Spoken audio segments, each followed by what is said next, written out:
The chart in front of us is that of gold futures and it's priced in US dollar terms. And the question that was asked is, what is my view on gold? And I use this question as an opportunity to share some more insights on the technical aspects of trading gold. Also, recently most of you all would have gotten a notification from Zerodha saying that they have become a single ledger broker, which means that the capital added in the Zerodha account can be used to trade the NSE and the MCX segment simultaneously. That is, we need not separately fund the MCX segment, which is great news, which is going to invite a lot of trading from users. And there are several users in Zerodha. It's the largest broker in the country, and that is structurally very bullish for a stock called MCX in our own index.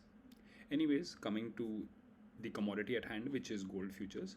And even before we proceed further, the first step is to identify the structural trend of the instrument.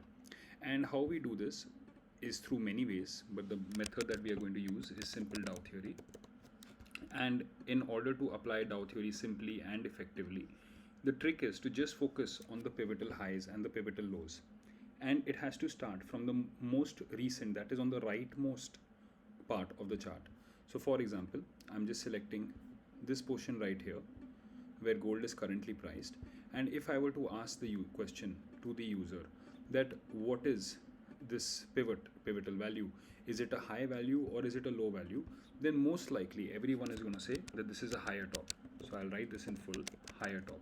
And not just that, it is also the all-time high. And we know that a security which creates a higher top and an all-time high is a structurally bullish security. And we also know that if a security is structurally bullish, our plan is to buy the dip. So this is the superficial or the cursory elementary, let's say, assessment on gold. And once this is done, we understand that through the application of Dow theory, we see that the security having created higher tops at an all-time high is structurally bullish, and our plan is obviously going to be to buy this on dips. The question is, what will be our SL or what will be our positional exit?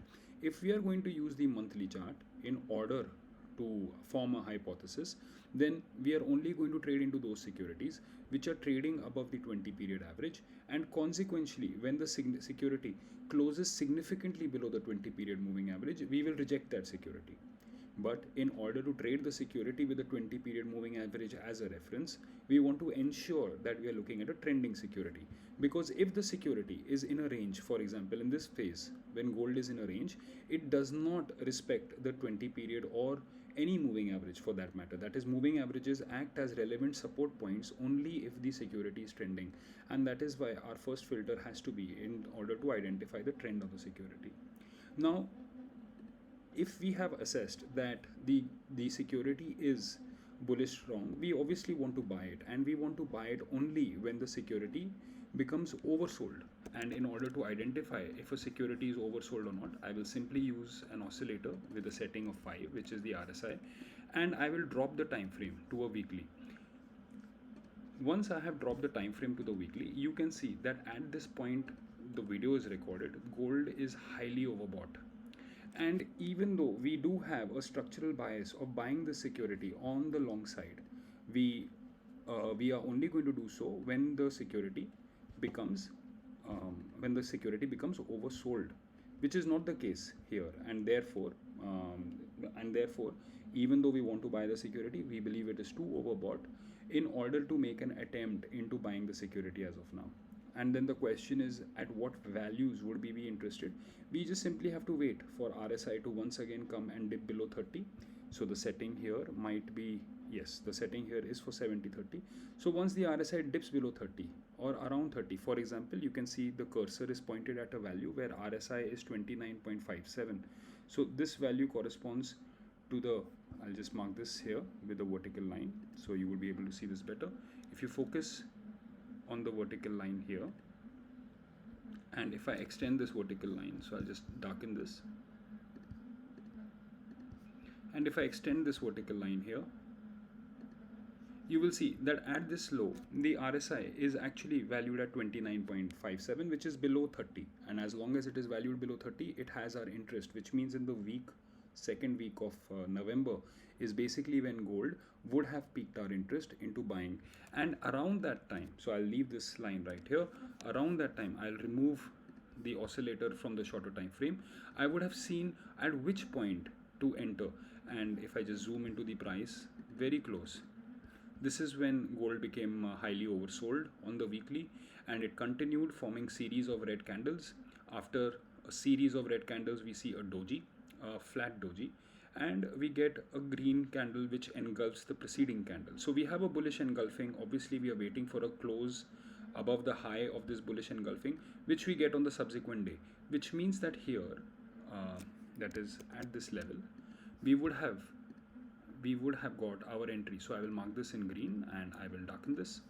And obviously the previous low or its reference, the previous low exactly with a few, with maybe say an ATR or something of that sort as a reference, would be our exit, and that exit would be marked with the red color. That is, at this point we would have to exit. Once again, we know that the structure is bullish because of monthly, but when we are trading FNO, the entries and exits have to happen on daily, and they will only happen on the daily if it is oversold on the weekly. That is, once the security is oversold on the weekly, we will track the security for potential bullish reversal candlesticks or bullish reversal patterns in order to take a position on this.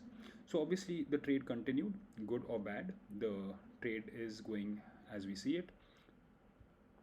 And here we are at gold currently. So throughout we can see that the SL is respected. Obviously we will see that several pivotal highs and lows are formed in between. This gives us a lot of cues on where we have to drag the stop loss. And question is, when do we buy again? The answer is, we'll go to the weekly, we will add the RSI or any oscillator of your choice after having done a setting of 5, not 14, and which is currently at 80 or 90, which is highly overbought. We simply have to be patient and wait. And when that happens, we would take a long position on gold. And another question could be on what are the fundamental reasons? What are the fundamental reasons for having gold in our portfolio? It's pretty self-explanatory. Having gold in our portfolio is an equivalent of having a currency in our portfolio. We are fully aware that a lot of countries are getting into an economic war or a trade war of sorts, where we are looking at a currency supremacy, or you could say a central bank dominance over the world.